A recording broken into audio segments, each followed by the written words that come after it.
السلام علیکم ورحمۃ اللہ وبرکاتہ۔ Welcome to Islamic minutes.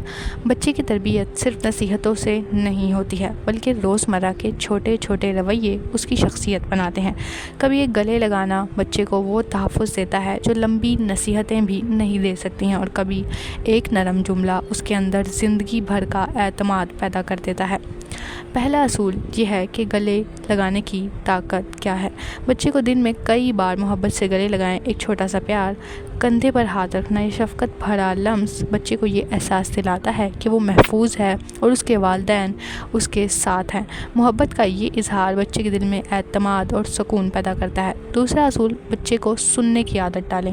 جب بچہ ضد کرے، روئے یا کسی بات پر پریشان ہو تو فوراً ڈانٹنے کی بجائے پہلے اس کی بات سنیں۔ اکثر بچہ مسئلہ حل کروانے سے پہلے صرف یہ چاہتے ہیں کہ کوئی ان کی بات توجہ سے سنے۔ جب والدین بچے کو سناتے نہیں بلکہ سنتے ہیں تو بچے کے اندر یہ احساس پیدا ہوتا ہے کہ میری بات اہم ہے۔ تیسرا اصول، چھوٹی کامیابیوں پر خوشی کا اظہار کریں۔ بچے کو صرف بڑی کامیابیوں کا انتظار نہ کرائیں۔ اگر بچہ اپنے کھلونے خود سمیٹ لے، ہاتھ دھو لے یا کوئی اچھی عادت اپنائے تو فوراً اس کی تعریف کریں۔ اس سے بچے کے ذہن میں یہ بات محفوظ ہوتی ہے کہ اچھا رویہ محبت اور توجہ حاصل کرواتا ہے۔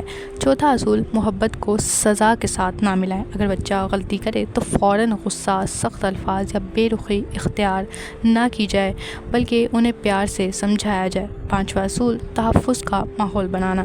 گھر کا ماحول ایسا ہونا چاہیے جہاں بچہ آزادانہ طور پر کھیل سکے، سوال پوچھ سکے اور اپنی بات بیان کر سکے۔ اگر گھر میں ہر وقت خوف، ڈانٹ یا تناؤ کا ماحول ہو تو بچے کو شخصیت دبانے پر مجبور کر دیتی ہے، لیکن پرسکون اور محبت بھرا ماحول بچے کو پر اعتماد بناتی ہے۔ چھٹا، محبت کے الفاظ کا استعمال کرنا۔